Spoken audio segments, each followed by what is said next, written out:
essa tempestade não foi evitada, aí teve que enfrentá-la. Né? Exatamente. Isso traz uma lição para nós, né? Que assim, como o pastor Misael bem disse, há tempestades na vida que são inevitáveis, né? Certo. A gente vai ter que passar de qualquer forma.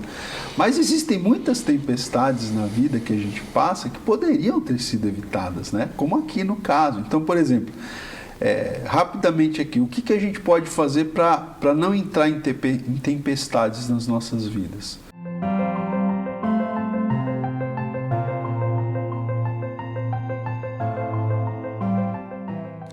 Olá pessoal, estamos aqui nessa série maravilhosa, são alguns podcasts que são estudos bíblicos, frisando essa igreja multiplicadora, igreja dinâmica, igreja de milagres, que é a igreja dos apóstolos, para que tenhamos lições importantes aqui. Já percorremos bastante, hoje nós vamos começar o capítulo 26 do livro dos Atos, quem sabe até o 27, talvez até o 28, porque nós estamos caminhando pausadamente, explicando, e o pastor Ronaldo está aqui para nos ajudar. Bem-vindo, pastor Ronaldo. Que bom, né? A caminhada dos Atos dos Apóstolos é muito edificante, né? É um livro de ação, um livro histórico, um livro que estimula a nossa fé, amplia a nossa visão também, a visão missionária, e aprendemos muito, realmente vale a pena ler Atos dos Apóstolos. Estamos no capítulo 26.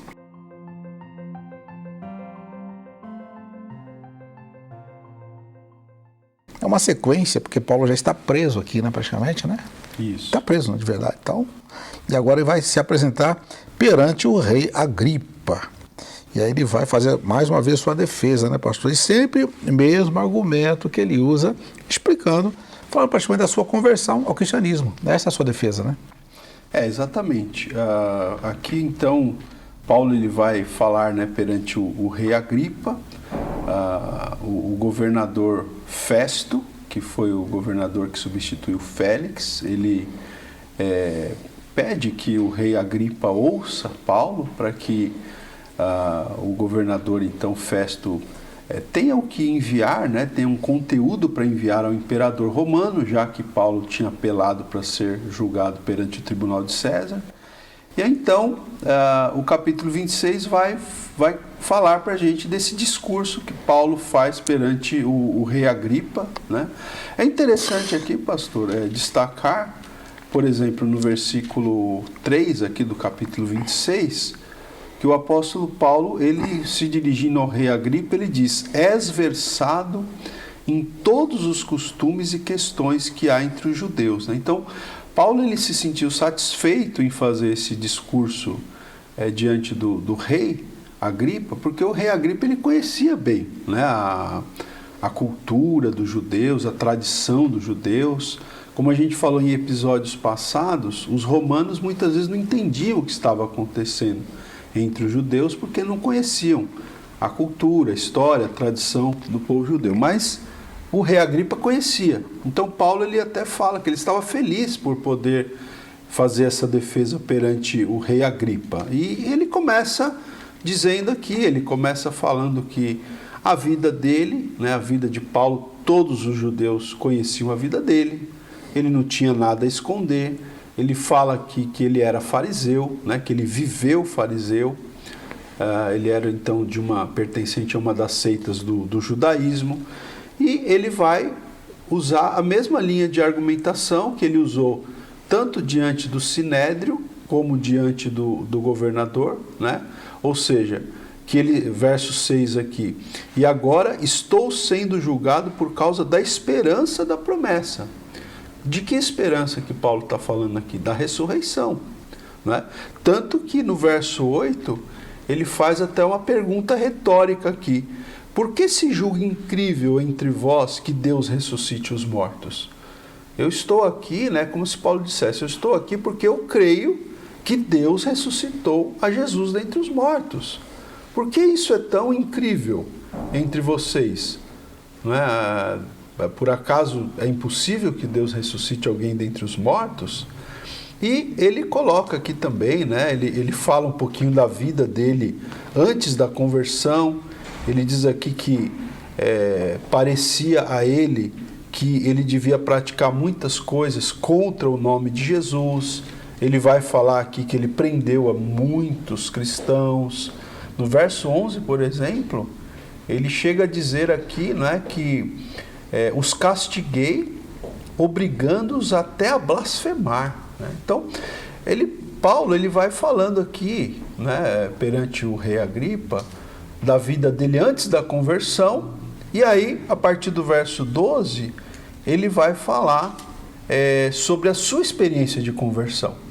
Né? Então, ele sempre faz, pastor, essa comparação entre ele, antes de se converter, o que ele fazia, as atrocidades que ele fazia, até mesmo contra a igreja, contra os cristãos, e aí ele sempre faz questão de falar sobre a sua conversão. Então, do verso 12 ao 16, ele vai repetir o testemunho dele, do encontro com Jesus na estrada de Damasco, né? Aquela história que, na verdade, no livro de Atos, já é a terceira vez aqui que a gente tem a repetição desse relato. E eu quero só destacar aqui, antes de devolver a palavra ao pastor Misael, o verso 17 e o 18, né? Porque ele fala aqui que Deus, né, disse a ele que Deus estava enviando Paulo aos gentios. Olha só o verso 18, que bonito aqui, diz aqui: para lhes abrires os olhos e os converteres das trevas para a luz e da potestade de Satanás para Deus, a fim de que recebam eles remissão de pecados e herança entre os que são santificados pela fé em mim. Então, assim, Deus fala isso para Paulo, né? Que essa era a missão dele entre os gentios. E, por que não dizer, pastor, é a missão da igreja. É a missão da igreja hoje, né? O Senhor nos chamou para quê? Para que nós sejamos instrumentos para abrir os olhos, né, e converter das trevas para a luz as pessoas que estão perdidas, né? Para converter da potestade de Satanás para Deus, a fim de que as pessoas recebam o perdão dos pecados e recebam herança entre os que são santificados pela fé em Jesus. Então, a missão que Deus deu para Paulo aqui entre os gentios, eu posso dizer que também é a nossa missão como igreja do Senhor Jesus. E Paulo então está contando aqui essa visão maravilhosa que ele teve com o Senhor Jesus, e ele diz assim, no versículo 19, ele fala assim: pelo que, ó rei Agripa, não fui desobediente à visão celestial. Então ele fala que essa visão aconteceu e não foi desobediente. E isso também já é uma aplicação forte para nós, né? Mesmo você não ter tido uma visão no sentido de ver algo assim extraordinário, mas a visão interior da sua missão, do seu chamado. E a pergunta é: você está sendo obediente? Obediente à visão celestial, ao comando celestial? Paulo fala: não fui desobediente. Pagou um preço caro pela sua obediência, mas valeu a pena. Ele chegou até aqui com uma vida de muitos milagres e muitas conquistas espirituais para o reino de Deus. Falou: não fui desobediente, pelo contrário, anunciei primeiramente aos de Damasco e em Jerusalém, por toda a região da Judéia e aos gentios, que se arrependessem e se convertessem a Deus, praticando obras dignas de arrependimento. E ele falou: é por causa disso que me prenderam. Mas ele diz assim: por causa de Deus, socorro de Deus, permaneço até o dia de hoje, dando testemunho tanto a pequenos como a grandes, nada dizendo senão as profecias e Moisés, senão o que os profetas e Moisés já disseram que havia de acontecer, que o Cristo havia de padecer e, sendo o primeiro da ressurreição dos mortos, anunciaria a luz ao povo e aos gentios. Então isso aqui é extraordinário, até porque Paulo está falando com uma unção tremenda naquela audiência ali, né? Eu fico pensando, né, a presença de Deus, a presença do Espírito Santo naquele momento ali, para que as pessoas já tivessem esse impacto do Evangelho, não é verdade? Só voltando um pouquinho, né, um breve comentário aqui sobre esse versículo 19, quando ele diz que não foi desobediente à visão celestial, né? Nós temos uma missão como igreja, né? Como igreja nós temos uma missão que a gente está aprendendo aqui ao estudar o livro de Atos. E como pessoas também, individualmente, Deus tem um propósito para a vida de cada um de nós, né? Como a gente pode descobrir esse propósito? Entendendo quais dons espirituais Deus nos deu, entendendo quais talentos naturais Ele nos deu, né? Refletindo sobre a nossa história de vida, né? Colocando nessa equação o nosso temperamento, enfim, somando tudo isso, nós vamos ver que cada cristão, Deus tem um propósito específico para a vida de cada um. E nós também não podemos ser, né, como Paulo disse aqui, não fui desobediente, não fui negligente quanto à visão. nós também não podemos ser, né, negligentes. A gente tem que entender qual é o propósito de Deus na nossa vida e colocar em prática esse propósito.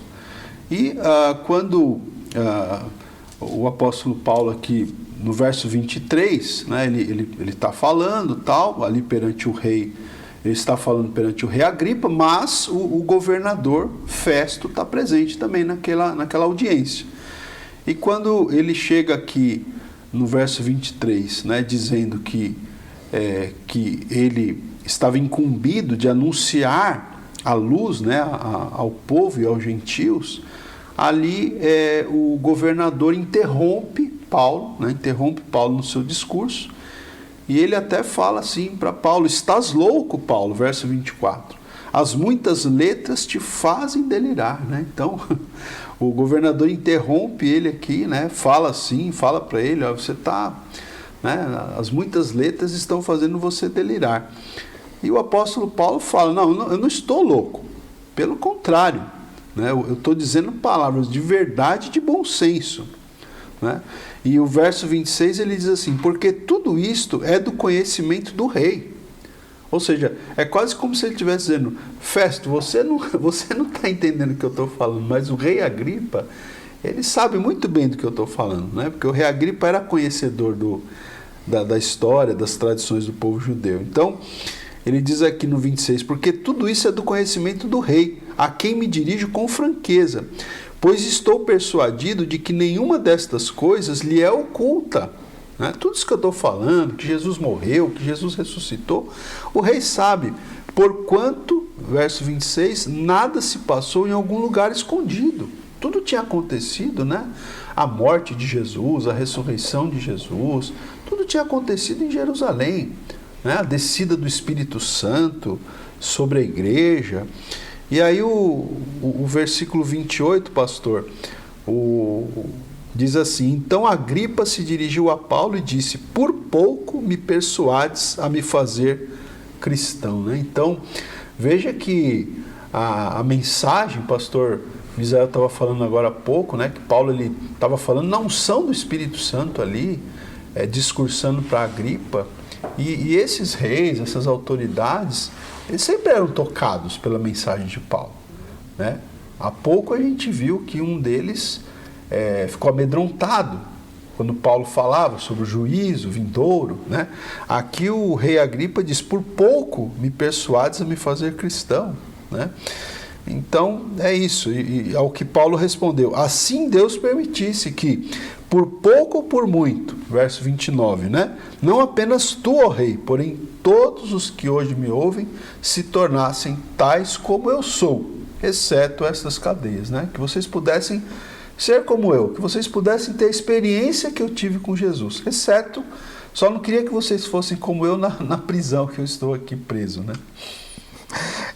Aqui também tem um outro lado, viu, pastor, que a gente às vezes consegue ter uma leitura que parece a maneira irônica de Paulo falar, como se fosse assim: o que vocês estão escrevendo? Exceto as cadeias, mostrando que ele estava preso, né? Ó, isso aqui não, né?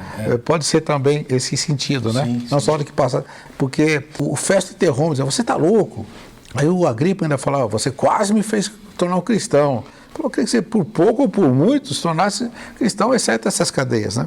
Então, Paulo, ele está tranquilo, né, pastor? Ele pode falar porque ele está totalmente seguro, né, do que ele está falando, a consciência limpa, a certeza de que está sendo guardado por Deus.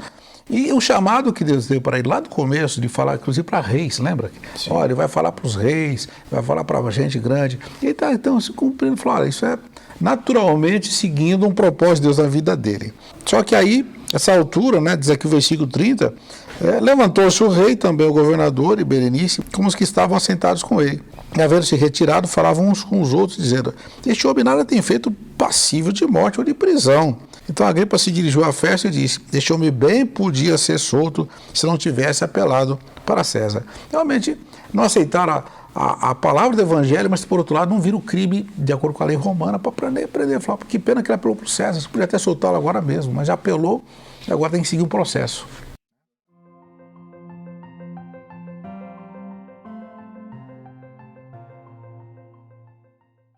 Muito bem, pastor. E aí, já que Paulo tinha apelado para César, né?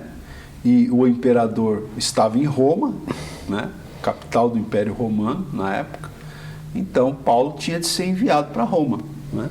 E aí no capítulo 27 nós vamos ter aqui a narrativa da viagem do apóstolo Paulo para Roma, pastor. Só fazendo então essa separação. Terminamos o capítulo 26 dos Atos dos Apóstolos, agora vamos entrar no capítulo 27, que é o penúltimo capítulo do livro, que fala da viagem de Paulo para Roma. Quando Deus falou para ele assim, Paulo, é importante que você vá até Roma e testemunhe ao imperador. Acho que ele ficava pensando assim, né? Aqui eu estou especulando, né? Mas, Senhor, como que eu vou para lá? Quanto vai ser a passagem? Não, vai ser de graça, é por conta do Império Romano. Prisioneiro não pagava para ir, né, pastor? Então ele foi de graça, né? Bom, seguindo então, pastor, agora ele vai embarcar para a Itália. Como é que faz agora, assim, essa sequência aí? Isso, então aqui no capítulo 27, verso 1, diz assim: quando foi decidido que navegássemos para a Itália, entregaram Paulo e alguns outros presos a um centurião chamado Júlio, da corte imperial. Então Paulo e outros presos foram entregues ao cuidado de um centurião romano chamado Júlio, né? E esse centurião então estava responsável aí para levar Paulo e os demais prisioneiros até Roma. Bom, o que a gente vai perceber aqui, pastor, que eu acho interessante aqui da gente destacar, né, é que o Lucas estava junto com Paulo nessa viagem, né? Na verdade, não apenas Lucas, né? Tem um Aristarco também, depois vai ser falado aqui, né? No verso 2, na verdade, olha, embarcando num navio adramantino que estava de partida para costear a Ásia, fizemo-nos ao mar. Então, tá plural aqui, fizemo-nos. Quem que é? É Paulo e Lucas, né? Lucas está presente, fizemo-nos, ele estava presente. Indo conosco Aristarco, macedônio de Tessalônica. Então, assim, Paulo estava vivendo um momento, não deixava de ser um momento difícil na vida dele, né? Ele ficou 2 anos preso em Cesareia. Ele estava sendo perseguido pelos judeus. Os judeus queriam matá-lo. Agora ele ia para Roma para ser julgado pelo imperador. Mas ele não estava sozinho. Primeiro, porque Deus estava com ele. E segundo, porque ele tinha pelo menos 2 companheiros com ele, viajando, né, nessa viagem. Que não era como hoje, uma viagem rápida, né, uma viagem demorada, de navio, e que a gente vai ver aí na sequência, teve várias intercorrências aí, mas Paulo não estava sozinho. Eu acho que isso era algo que trouxe bastante conforto para ele, né, pastor? E já no dia seguinte da viagem, chegaram a Sidom, e o Júlio, né, o centurião, tratando Paulo com humanidade, permitiu-lhe ver os amigos e obter assistência. É interessante que a igreja já tinha crescido tanto, onde Paulo chegava tinha cristão, né, para atendê-lo. Né? Que bênção, né? É verdade. Que bênção, como tinha se espalhado pelo Império Romano, quando ele passava, onde ele chegava, e agora, inclusive, ele foi ver amigos para lhe dar assistência. Que bênção, né? Ali partiu sob a proteção de Chipre, tendo atravessado o mar ao longo da Cilícia e Panfilha, chegamos a Mirra, na Lícia. Aí, achando ali o centurião um navio de Alexandria, que estava de partida para a Itália, nele nos fez embarcar. Aí foram navegando assim, vagarosamente, muitos dias. Então já começou a ficar difícil, né? E com dificuldade de fronte de Cnido, não sendo permitido prosseguir por causa do vento contrário, chegamos sob proteção de Creta, na altura de Salmona.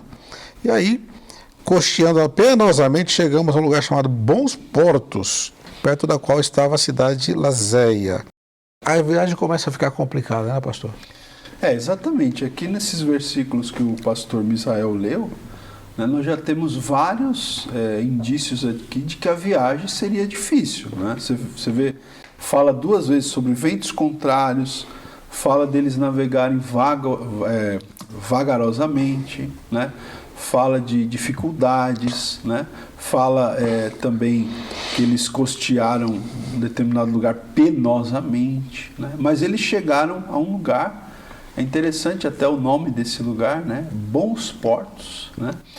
E a partir do verso 9, Novamente, o texto vai dizer aqui, tendo-se tornado a navegação perigosa, né, e já passado o tempo do dia de jejum, admoestava-os Paulo. Então, aqui, pastor, interessante, fala aqui do dia do jejum, né? Esse dia do jejum aqui é o chamado dia do Yom Kippur, ou dia da expiação, e esse dia no calendário judaico, ele está muito próximo do inverno.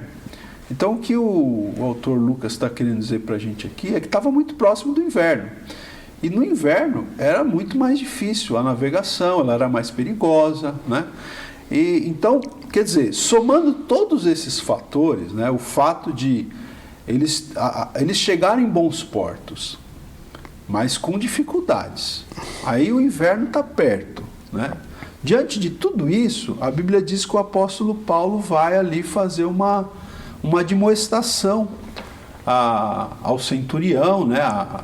Enfim, as pessoas ali, verso 10, diz assim: Senhores, vejo que a viagem vai ser trabalhosa, com dano e muito prejuízo, não só da carga e do navio, mas também da nossa vida. Então, a gente vê aqui o apóstolo Paulo, um homem temente a Deus, um homem de discernimento espiritual, né? Falando ali com o centurião, olha, é melhor a gente não seguir viagem, né?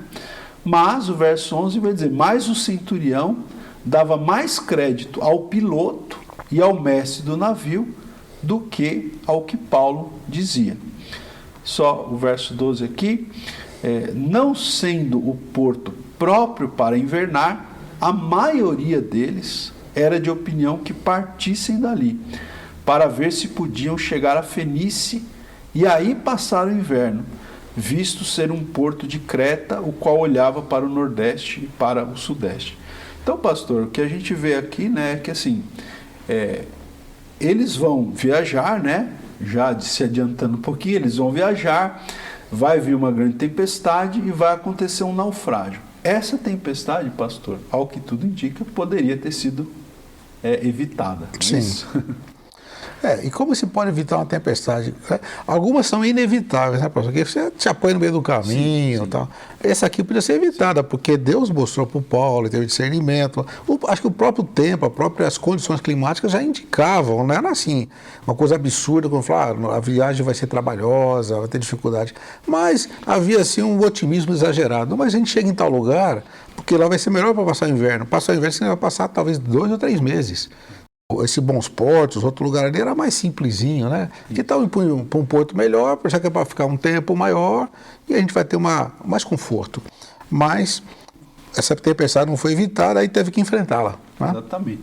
Isso traz uma lição para nós, né? Que assim, como o pastor Misael bem disse, há tempestades na vida que são inevitáveis, né? Certo. A gente vai ter que passar de qualquer forma.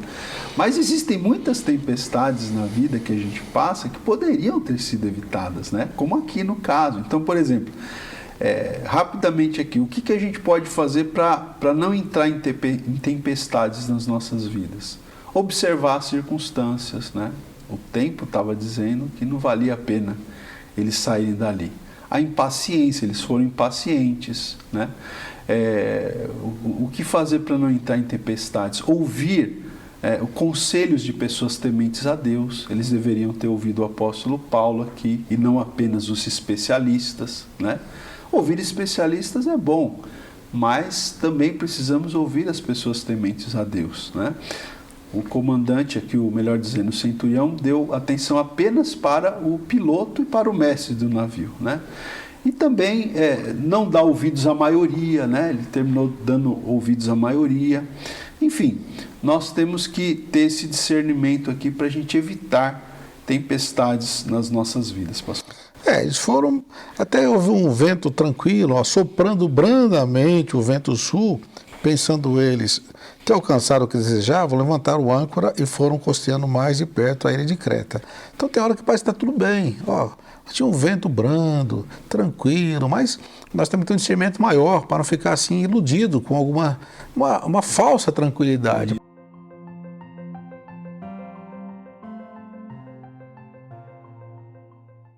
porque logo que eles continuaram a viagem, diz assim que eles foram apanhados por um vento muito forte, um tufão de vento chamado Euroaquilão. Olha, esse era um vento famoso, que já conheciam que era deve ser devastador, né? Aí o navio começou a ser arrastado com violência, sem poder resistir o vento. Cessamos a manobra e nos fomos deixando levar. E foi passando, né, pastor? Aí começou a ter problemas seríssimos daí para frente. Okay? Exatamente.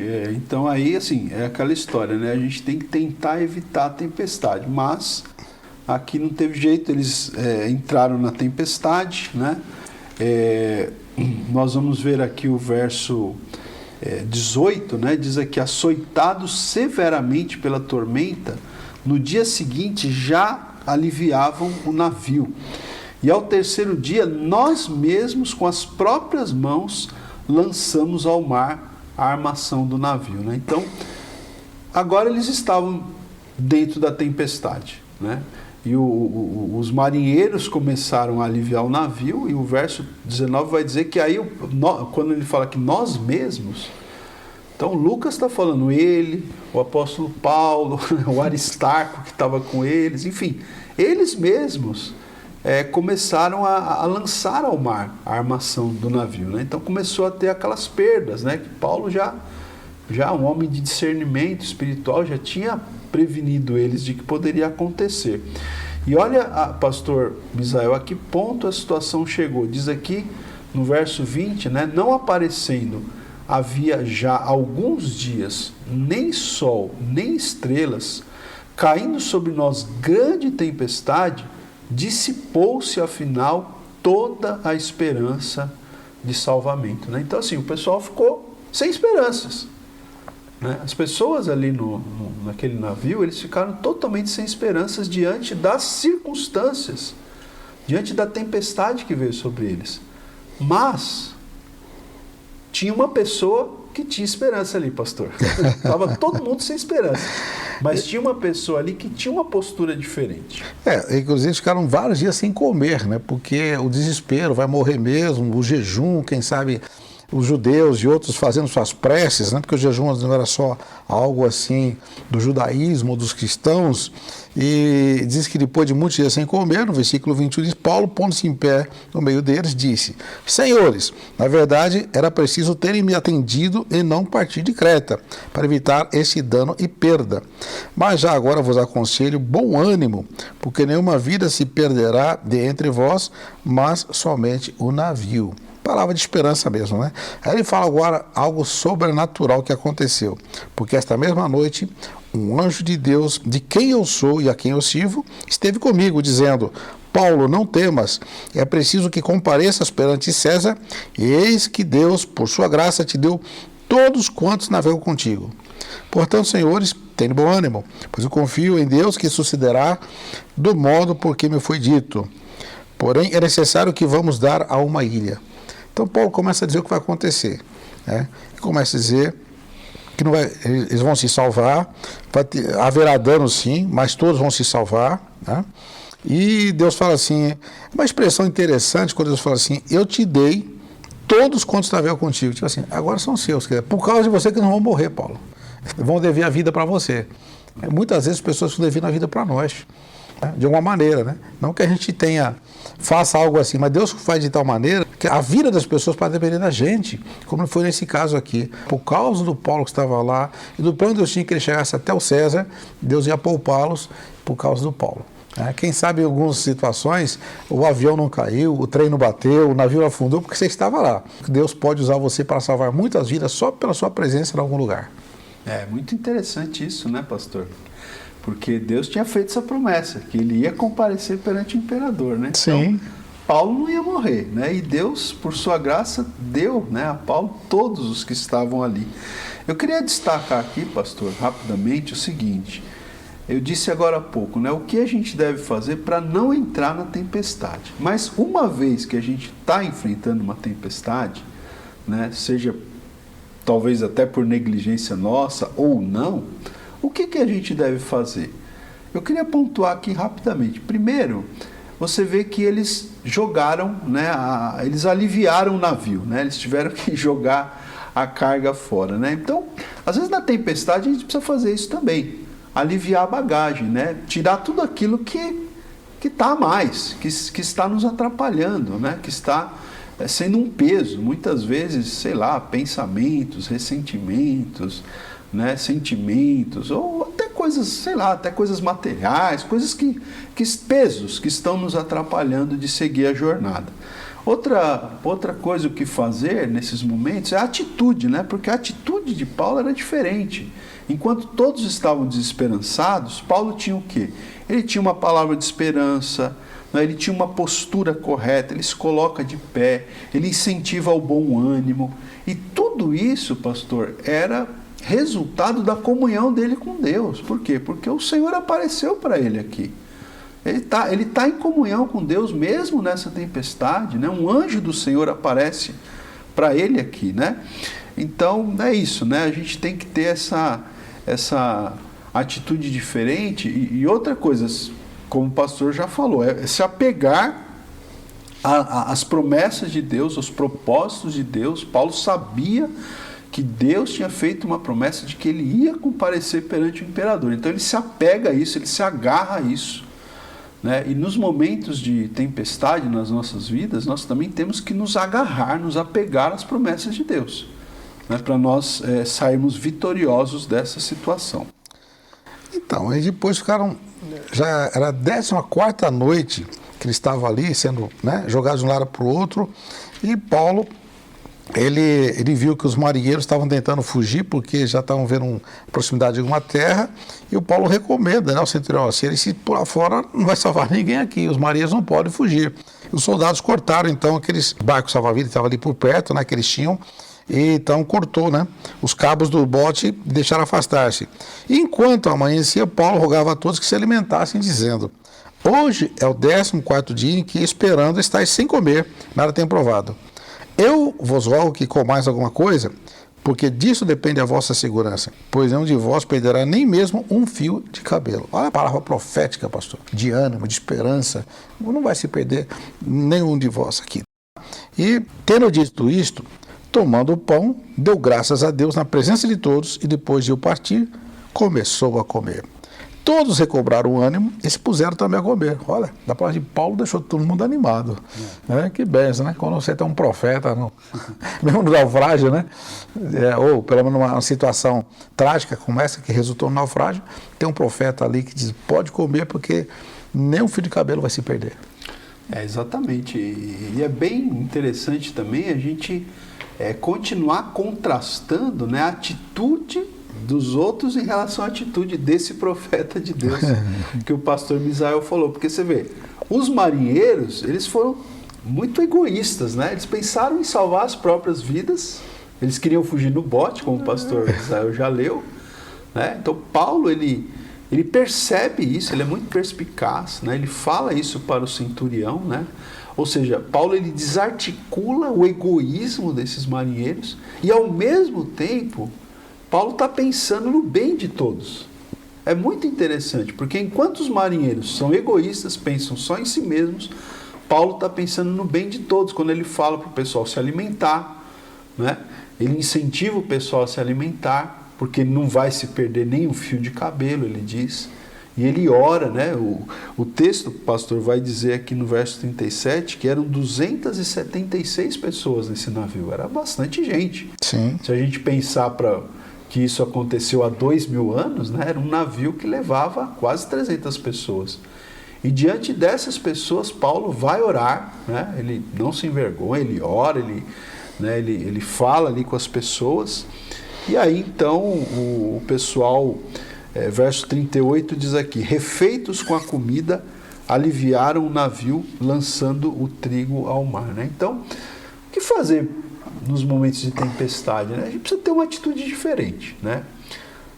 Não sermos egoístas como aqueles marinheiros, mas sermos altruístas, como o apóstolo Paulo, né? Não pensando em si tão somente, mas pensando no todo ali, pensando em todos ali.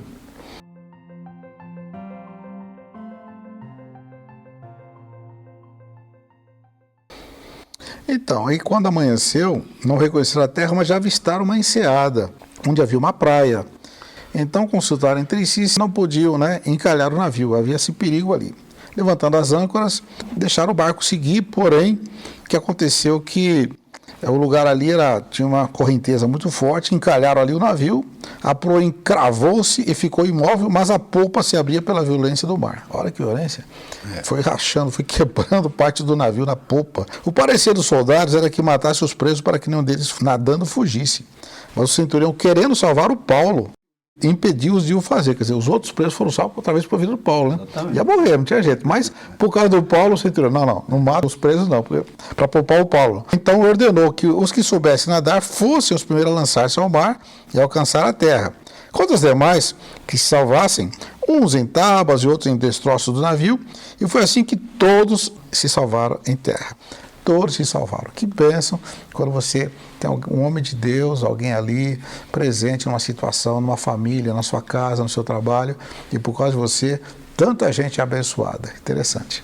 E se cumpre a promessa, né? Porque naquele momento de tempestade, o próprio apóstolo Paulo testemunhou que um anjo do Senhor apareceu dizendo que Deus tinha dado para Paulo todos os que estavam ali, né? Que ninguém se perderia. E aqui se cumpre isso, né? Tudo bem, o navio foi destruído, né? O pessoal teve que chegar à praia nadando, outros apoiando num pedaço de madeira ou nos destroços do navio, mas o fato é que a promessa se cumpriu, ninguém se perdeu, né, pastor? E aí eles vão chegar a uma ilha chamada Malta. Malta. Aí já é o capítulo 28. Pastor, vamos parar por aqui? Okay. Porque na ilha de Malta vai acontecer muitas coisas interessantes, porque Paulo vai chegar em Roma. Acho que vale a pena a gente detalhar. Então, nós vamos agora para o último episódio, tá? Que é o 18º, então vai ser maravilhoso. É o 28º capítulo também do livro de Atos. E a dica é a seguinte: inscreva-se no nosso canal. Ative o sininho para receber então as notificações, ok? E continue conosco. Desde já agradecer ao pastor Ronaldo, né, pela sua participação. Nossa equipe técnica tem ajudado o tempo todo em tantas áreas aqui para que esse episódio seja produzido. Então, que Deus te abençoe em nome de Jesus.